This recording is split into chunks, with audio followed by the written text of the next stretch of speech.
So today we're going to start our first 2D platformer game in Gamefroot from scratch. So let's go into the Gamefroot editor.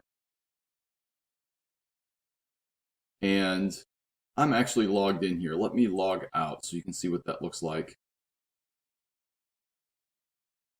So let's click on Start Making.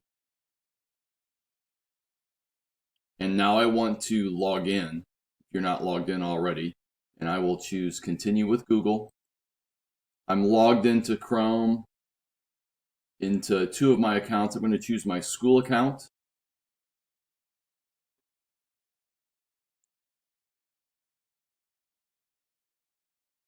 Let's click on Start Making Now, and at the top you're going to see this new blank game. That's where we want to begin. You can see my other ones I've been kind of practicing with, but I want to start with this new blank game. So that brings me into the Gamefroot interface with no game, no assets. I'm just starting from scratch.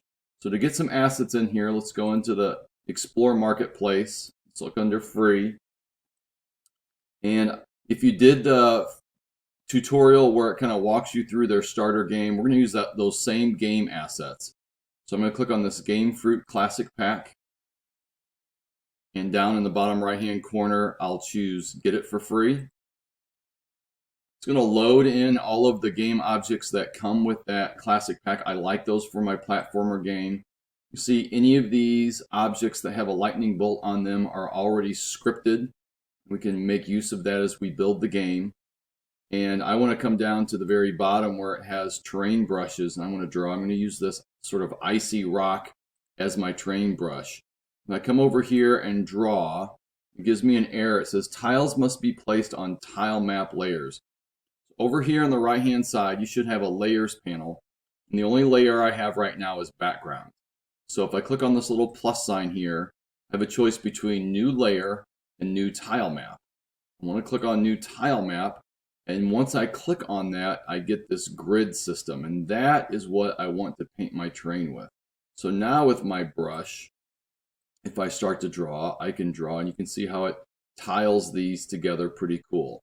Now, let me zoom out here. You know, there's a lot, and if I press down, I actually press down on my click wheel to zoom around, and you can see here, there's a lot of space. And it could take me a while to paint this, and I'm not going to do it all in this video, but I did want to show you that, you know, for someone like me, maybe I don't have a good idea of what I want this to look like. If I go back to my marketplace and scroll down, I should be able to find these platform map designs. And in here, there's a whole bunch of just sort of maps for a platformer game. So I'll say get that for free.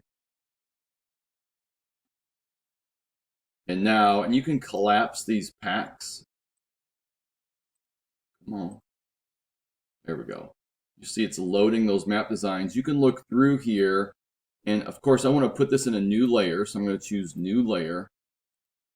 And let me see if I double click on that. Let's call this just map. And now, if I click on one of these guys that I might like, I can bring that in. And you can see that can just sit there and be a layout for my design. You might have to scale it up or down. That's kind of up to you. And they don't fit your game exactly all the time. So you can kind of work with these. But it gives you an idea. So now I can just paint, you know, let me go back here to my Gamefroot Classic Pack and down to my terrain brush again. And if I click on my eraser tool, oops, Control Z to undo that. Let's make sure I'm on my tile map here. I'm actually going to come into this guy, and I'm going to choose lock. So that map, once I have that in place, I'm no longer going to be working with it. Now, there you go. And now with my brush here, you know, I can just start drawing in here on this tile map. You don't have to follow it exactly, but that would give you a bit of a guide on how that works. So just to give you some idea. So that's step one. is to draw that. You can actually, once you got your terrain, you can mix up your terrain brushes. Once you have that done, you could come in here and hide that map or even delete it. The next thing I want you to do after drawing in your terrain is to make a character. So we do have this one player character that's built into here, but because I want to show you how to do the scripting, I want to have you create your own character. So up here at the top, let's go into this character creator. And in here, you can just build out a character. So you can kind of pick the different pieces that you want as you're going along.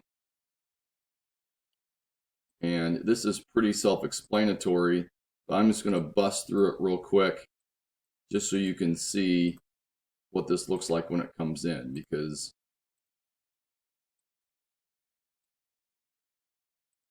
let's see there.